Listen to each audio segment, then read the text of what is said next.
Mirasee.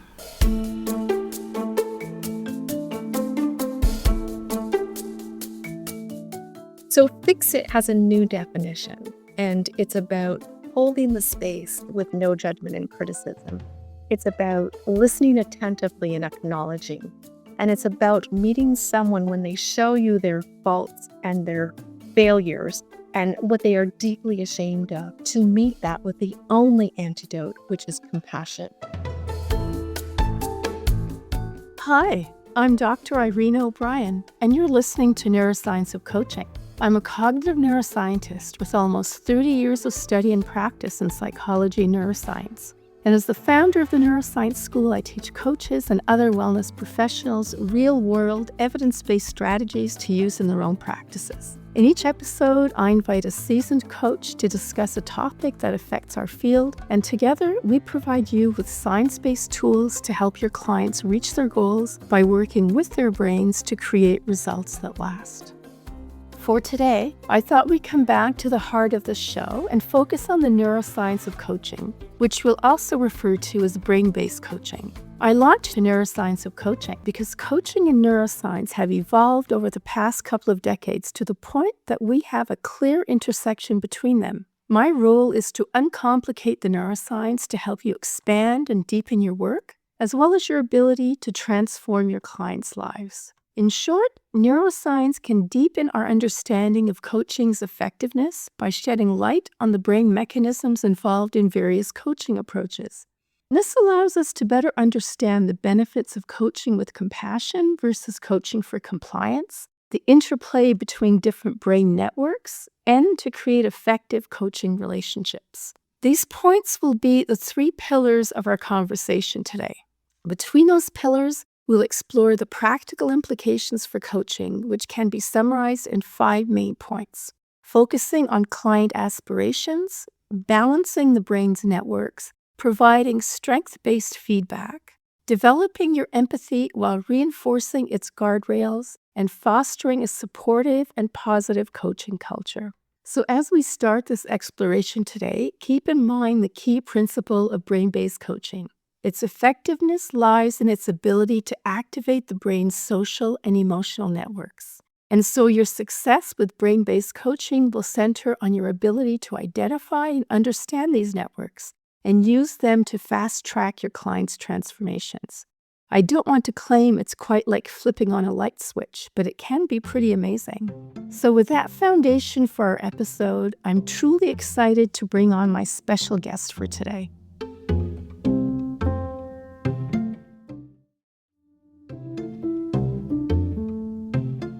Caroline Leroux is a member of the International Coach Federation and holds the designation of Professional and Personal Certified Coach from Concordia University, where she's completing a Master of Arts degree in Human Systems Intervention.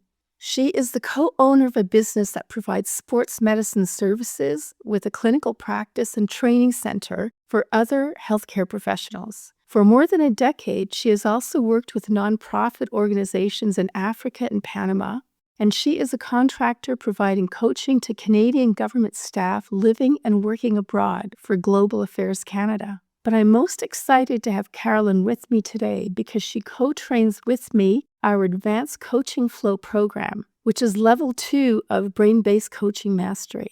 Caroline, so great to finally have you on the show. Thank you, Irena, for inviting me and for this opportunity to have this chat. It sounds so complicated, and yet it's so common sense and simple when you take the time to reflect and realize neuroscience and these concepts that we talk about and support other coaches to integrate into their coaching lives by incorporating it into their personal lives is really quite common sense when we line up neuroscience concepts, personal life experience, and what happens in our coaching practice. Exactly. I like the way you said that, Caroline. So let's just jump right into the meat of this. So what would you say is the key benefit of coaching with compassion over coaching for compliance? I love this question. And you know, this is one of my foundation elements and values in coaching. think people come into coaching because they're nice people and they want to help others. However, our experience, what has helped me has often been fix it or a pair of hands or give advice. And the other piece is, I don't know if you grew up like I did, but getting us to change behavior was often come with a stick. And I didn't like it being raised that way, as I'm sure many people didn't like that. And I wasn't convinced raising my own children that that was working. And a perfect example of that is you leave the room and so do all the rules. So coaching or with compassion, meaning coaching on the basis of a strong relationship. I feel better doing that as an individual and as a professional. And the science says, the research is showing how, if you want sustainable, transformational integration of a change program, it has to come from a place of compassion, not compliance. Not do it because you have to, but do it because you want to. Exactly. So, to avoid getting into all the brain's networks, what would you say are the 2 or 3 networks that coaches should most understand? Can I add to the coaching for compliance piece? Sure. Short loop versus long loop. So the two answers kind of go together here. Short loop is around the amygdala and it's fear-based with the constructed emotions of shame and guilt. And Brené Brown's work around shame shows us the only antidote to shame is compassion. And compassion is defined as common humanity and kindness. And once that antidote of compassion is experienced, a client and any human can then move into the long loop, which then connects into the prefrontal cortex, where they then have access to strategic thinking and decision making. But it's also where they are open to connect. And that's when the collaboration can happen. So understanding a client is coming in often in that anxiety, the shame, that constructed emotion, where they're needing the compassion in order to shift networks and shift into the long loop, which is where you're going to get some traction on some change is important. The other piece is in coaching, we say, don't coach the topic, coach the person.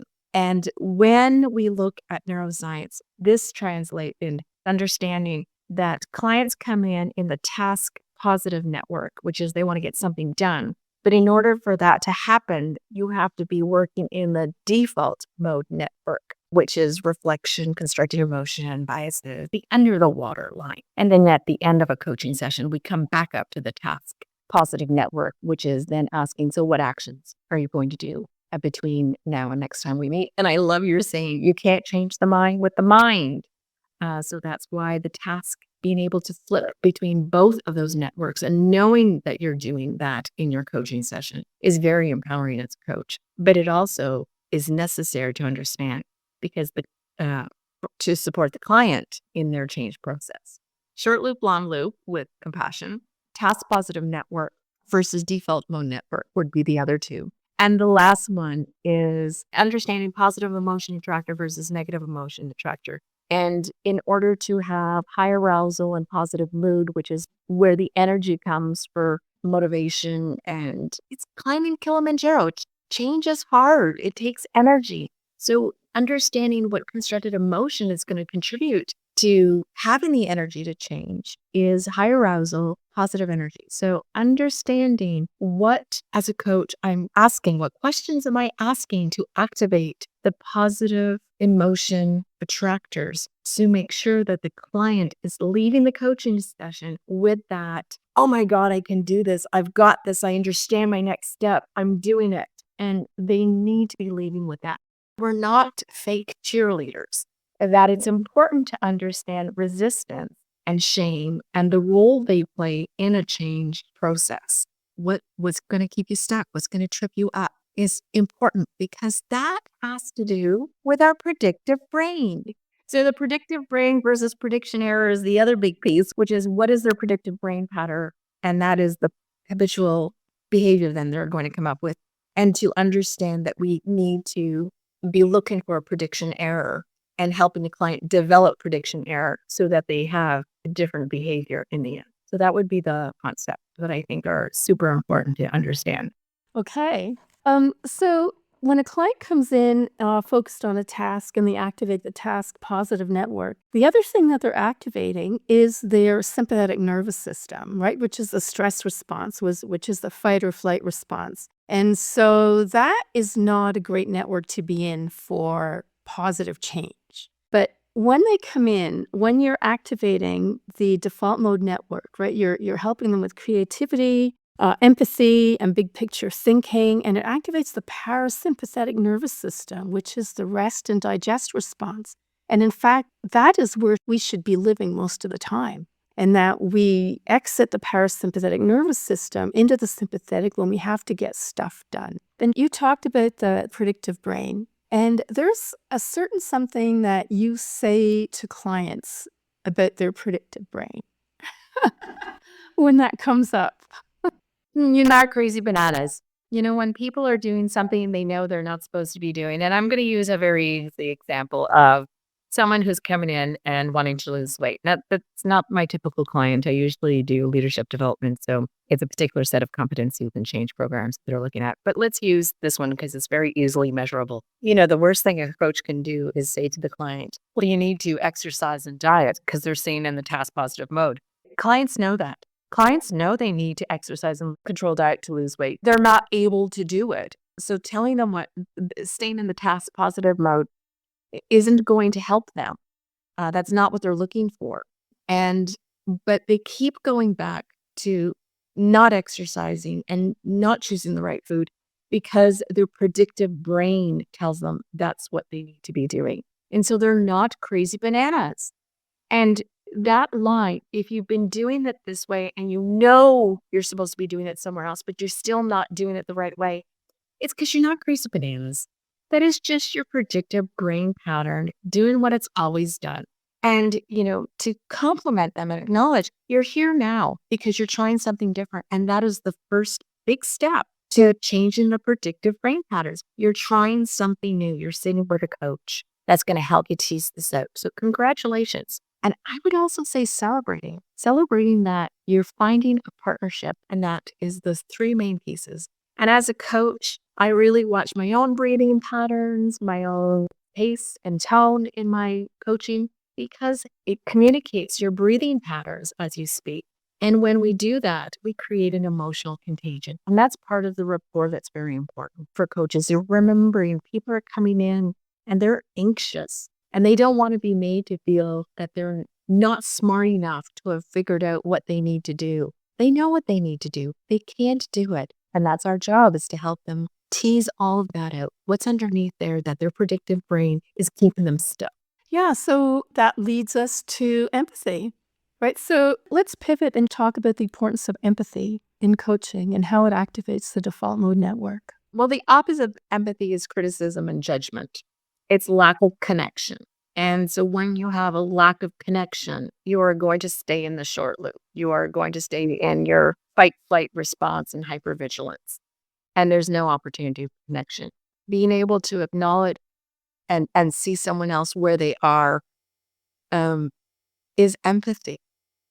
And it's not trying to fix it. It's not trying to give advice. It's just really feeling what they're feeling. And you don't stay there. It's just a moment. Empathy is a positive emotion attractor also, right? So it helps the client to activate the default mode network, because change really happens in the default mode network because we're self-reflective in the default mode network. And that's where transformation and long-term change happens. Yes. And if they don't experience that neutrality and lack of judgment, the no criticism, no judgment, they won't go into the default mode network. They'll stay very task positive. And that's when you really need to be going in and acknowledging the emotional component. And sometimes it's as simple as saying, that sounds really tough. That's empathy. Yeah. I'm glad we're talking about it, because to me, it's so common sense and not even complicated. It's being human and just seeing another human being in front of you and saying, God, that's got to be tough. And the coach models the acknowledgement, and that is modeling the connection. And it's like an invitation for the client then to walk into the default mode network. And it's an invitation to go into that deep self-reflection, which can often be scary, right, to clients. I was working down with a new client this week, and I asked, this particular program allows the client to interview 3 coaches. And they chose me and we got back into it. And I said, so, what impacted your decision making around what coach you chose? And they said, they talked about my ability to connect with them without getting lost in the woo woo. And when I dug down a little bit more, and they referred to my ability to keep my analytical mind with exploring the emotions. And that because I could do this in a way that I understood, they felt that I understood what I was doing and I wasn't going to get lost in the emotions. People avoid the default mode network because they're frightened of getting lost in the muddle. And as a coach, having strong structure and understanding of what's underneath the waterline, using whatever template, if it's Peter Senge's letter of inference or Robert Keegan's immunity to change, it's being able to understand a structure that I'm using as I'm exploring this and that I know specifically what I'm doing that keeps them safe. Yeah, and emotion really is a big part of coaching, right? Because I often say that when a client comes to you, it is always about emotion. Because if it wasn't, they would be able to do it themselves or make the change themselves without help. So you must have some clients sometimes who come to you because they were sent by their employer for a specific purpose, right? And so that would be, so they can be for coaching, for compliance. So how do you work with those clients, or how do you start working with them to activate their default mode network? When you're not moving until you get them to be a volunteer. I mean, nothing happens in a coaching session until they realize they're volunteering for this. Although most of my clients, the program that I'm in right now, they volunteer. Some of them, it's been recommended by their bosses and they trust they have enough of a good relationship with their boss to go along with it in somewhat of a volunteer. But it's happened a couple of times where I'm getting a director or a manager that is coming in because there's a threat of, if you don't clean this up, we're moving you on. This is an issue. So as soon as you threaten status, employment, they're really in short loop. And they can be very task oriented about, okay, I need to build a team. Just tell me, what are the components to build a team? I'm like, well, you can Google that. You don't need me for that. And I often let them go Google that. Okay, well, go Google it. In fact, come back to me and let me know what part of that you want to be working on. But it's always about then taking this client and helping them link it to something that's important in their life. Something that, yeah, you're doing this for your job and to protect your status and your work. But how could this be useful for you? And I don't like the word buy-in, but that they are committed with whatever learning goal they have so that it's theirs and not someone who's imposing it. And in that way, they activate the default mode network, right? Which is the network that you have to be in for true change, right? Fundamental transformational change and not just surface task kind of change. And it's about going back to the compassion and rapport in helping them come out of that task positive network and to make them feel safe. And that really sucks that you're in coaching right now doing something you don't want to do because someone's powered over you. And there's a perfect example of how compliance doesn't work. It's just empathy about connecting with the fact that that really sucks. So how can we use this time to make it work for you? So Caroline, when you coach, are you aware of what network the client is in at all times? Listen, we're doing this. And even as we're talking, you're having to kind of add the neuroscience concept. So I'm going, yeah, I know that. This is what's going on in my brain. So no, the answer is no, I don't pull them up. But there's a feeling of confidence when I do check in with myself, as we do, which is a healthy practice in coaching, is as you're in it, just check in what's happening inside of me. And when I'm able to go, oh yeah, look at that, or if I feel something going, ugh, and being able to label it, name it to tame it. So the neuroscience helps me name it to tame it. And when I get anxious and feel I'm off, and then it also tells me what I need to be doing. But normally when I'm in coaching flow, I don't notice any of the concepts as they're happening. But when I feel my lack of confidence, my doubt, my anxiety, my shortness of breath, fidgeting in my chair, those are all signs and symptoms to me that I'm in my short loop. And so to regain my confidence, being able to say to myself, what's happening right now, right here? And that is what our program aims to do, right? Is help coaches achieve coaching flow. so that they've integrated the neuroscience so completely that they're not even aware. Like there's no separation between coaching and neuroscience. They're not even aware. And they're not switching from one to the other, right? Because it's just so integrated. And that's what you've done. Yes, it becomes very integrated. And like I said, how the neuroscience helps me, but that I'm very conscious of, is when I'm feeling that I'm in my short loop, I get task oriented, and I'm not coaching the person anymore, and I'm not in my own default mode network, that I then tap into what am I seeing, and I use the template and the concepts of neuroscience to help me get grounded again. And once I start naming it to taming it, I'm back in my prefrontal cortex, I'm back into my default mode network, and I'm back into deep coaching. So that's how it's been really useful for me. Okay. I know that you can get to the heart of the issue pretty quickly now, right? When a client comes to you for coaching. And I even heard you say that you can complete a coaching session in 25 minutes because of the neuroscience. Because I'm very conscious of making sure that giving someone space for, the task positive network, what's top of mind to talk about today, and knowing that I've got a shifter, and this using emotional contagion to build that rapport, making sure I use a lot of compassion and empathy to make sure they feel safe.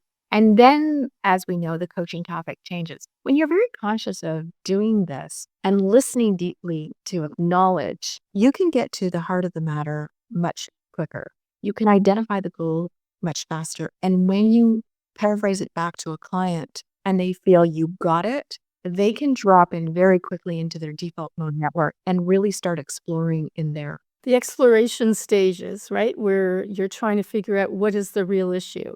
Because what they come with is not always what they present with is not often the real issue. So you're able to get to the issue quickly. Yeah. And it's really about feeling safe and deep listening and compassion. They're not going to tell you what the deep issue is if they're not feeling safe with you. Yeah, exactly. So you mentioned emotional contagion, and that's not something that many people know about. And so concept that emotions are contagious is a powerful tool for coaches because they can affect their client's emotional response by their own emotions. So for example, if a client comes to you stressed, right, but you're practicing deep breathing and you're calm, just that can calm down the client. Yes. And the whole idea is to address the fear and anxiety. So coming into a coaching session for most people has a lot of shame and fear in it. And as a coach, I remember that and how courageous people are. So watching my own mind and seeing this person as very courageous and capable is of utmost importance for a coach. And again, we go back into positive emotion attractors. As a coach, I need to have those when I look at a client. And because it's going to be that energy they need to challenge the inner critique and the inner judgment. But I truly do feel it. I mean, I really do think people are very courageous to come into coaching and want to change, get onto these change programs. And the other piece is compassion. We're all human and we forget to acknowledge our humanness with kindness. And that's just common sense to me. The other piece in that how emotional contagion is important and helping to construct the positive emotion attractor and the coach being able to help the client get there and to point out to them that they're already taking steps by scheduling coaching and showing up at the coaching and sharing at the coaching. These are all steps forward in a change program that they've already taken before we even start something new. And then they start feeling good about themselves. But knowing that as a coach and understanding that at a deep level, and I really truly believe all those things I just said, the client knows it and feels it. And it's like, I've got to see the best in them so that they can see the best in them. And that's a motivator for change. Absolutely. Yeah. So is there anything else that we didn't cover when it comes to brain-based coaching? I am attracted to neuroscience originally because I had a low confidence and doubted my capacity as a coach. But my original intent when I started neuroscience and anything I studied was often to become the expert. And coaching is you're living in uncertainty all the time. You have no idea where you're going. And as a coach, I felt I had to fix it or give advice. And there were so many topics and it left me feeling anxious. And given what we just talked about, that's the worst place to be as a coach. And I think I had a really big mindset change around how does neuroscience serve me professionally and personally. And although I started out thinking neuroscience was going to help me with this, dealing with this uncertainty by being an expert and being able to fix it better and give better advice, the neuroscience is to help quell my fears.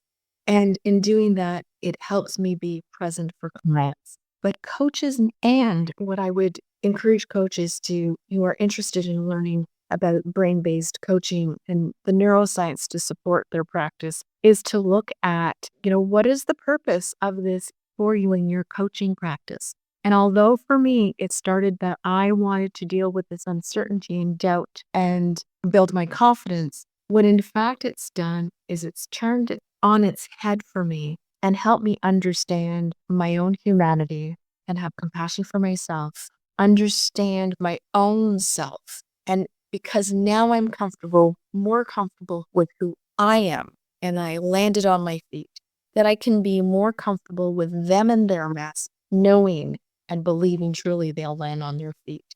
And it's not about powering over them. And so I see some coaches coming into the program where they're trying to deal with their own fear and uncertainty by wanting to learn more, but they think they're going to use that as an expert giving advice, fix it mode. And that's exactly what you learned not to do by doing this program. And I think that is a hidden beauty. That's really beautiful, Caroline. So, and just knowing, having an idea of how the brain works, right? Because most people come in and they have no idea how the brain works. And yet all behavior change is brain change, right? And that there is no behavior change without brain change. So even having, and what would we call like a meta idea of how the brain works, right? Because you're not going to know everything in minute detail, but you don't need to. You just have to know certain principles. And you find that that is helpful. Like principles like the predictive brain, right? So we've already talked about them. The predictive brain, the default mode network versus a task positive network, the short loop versus the long loop.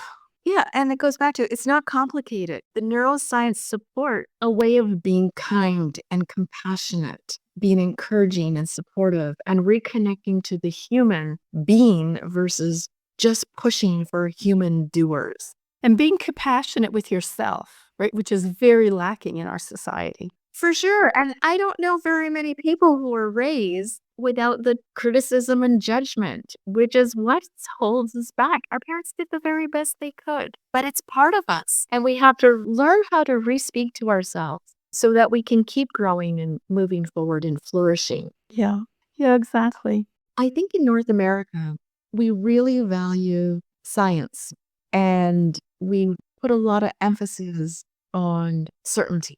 And when it comes to the kind of work we do, I feel safe when I say to someone, you're not crazy bananas. You're just doing what you've always done.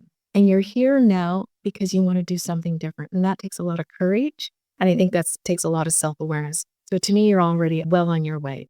But the neuroscience that supports me knowing that that's really a great thing to say on so many levels that will support the client's change and growth has given me a lot of confidence. So finally, is there anything else you'd like to say to our listeners? I would add to the coaching for compliance versus coaching with compassion, and around how our predictive brain has often led coaches into the partnership with this idea of we want to give advice or we want to help them fix it and coach for the task versus the person. What I see most significant in coaches when they are registered and go through the next level neuroscience program is this mindset change around this particular element. Coaches seem to integrate the neuroscience at a level where they're not coming in to power over or give advice or fix it. And our culture loves science, the rigor of science, to be able to stand firm in expert role. And that influence then for compliance is how that shows up. And you can see at the beginning of the cohort how they're wanting to use neuroscience specifically that way in their coaching session. But by the middle, we see them start to come apart and that mindset and philosophy changes. And then they drop into this deep space within themselves. And you can see the shift We can hear their voices change in the coaching with compassion and in service of the client. My new meaning with fix it is totally different from what it has been in the past. So it's not giving advice. It's not telling someone, if you want to lose weight, you need to diet and exercise. No, they know that.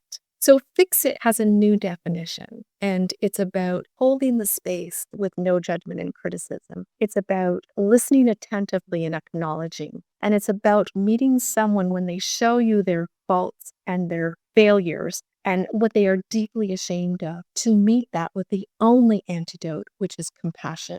And then they just open up and bloom, and they allow this potential to come out. And it gets really exciting. So fix it has a new definition. It's not about telling someone how to do it. It's about listening deeply, acknowledging, and compassion. And compassion is just common humanity and kindness.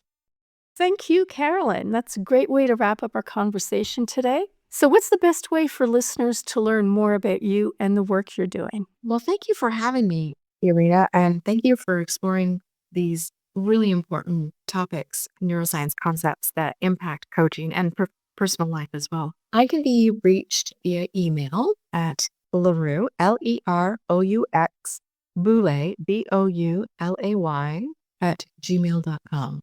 Okay, we're through the neuroscience school. So, Caroline, again, I'm so glad to finally have you on the show. We've been talking about this for a while, and I'm so grateful for this work that we're doing together.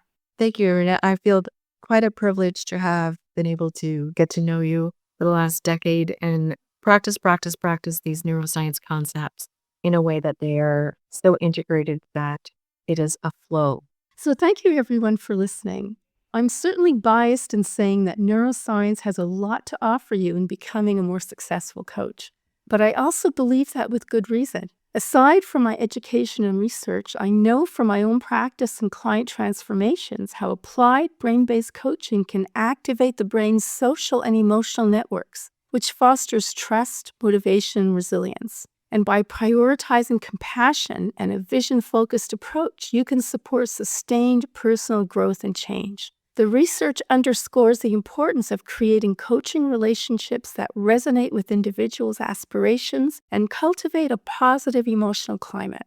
Following the frameworks and points that Caroline and I talked about today, you can truly uplevel your work as a coach. You can personally facilitate and witness client transformations that occur in less time with greater client satisfaction. And by cultivating a deeper understanding of brain-based coaching, you can differentiate yourself from the vast array of coaches today who are working with quote-unquote outdated tools. And most of all, you owe it to yourself and your clients to be the best you can be. Having a cutting-edge understanding of the neuroscience of coaching gives you the ability to make a greater impact. While this episode can't cover all you need to know, I hope it has sparked your interest and desire to learn more about and integrate brain-based coaching into your practice.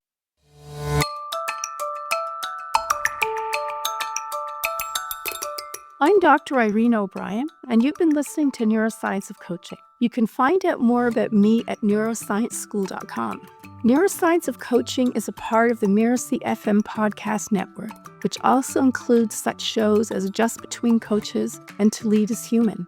This episode was produced by Andrew Chapman. Danny Inney is our executive producer, and Marvin Del Rosario is our audio editor. To make sure you don't miss great episodes coming up on Neuroscience of Coaching, please follow us on Mirasee FM's YouTube channel or your favorite podcast player. If you enjoyed the show, please leave us a comment or a starred review. It is the best way to help us get these ideas out there to more people. Thanks, and we hope you'll join us next time.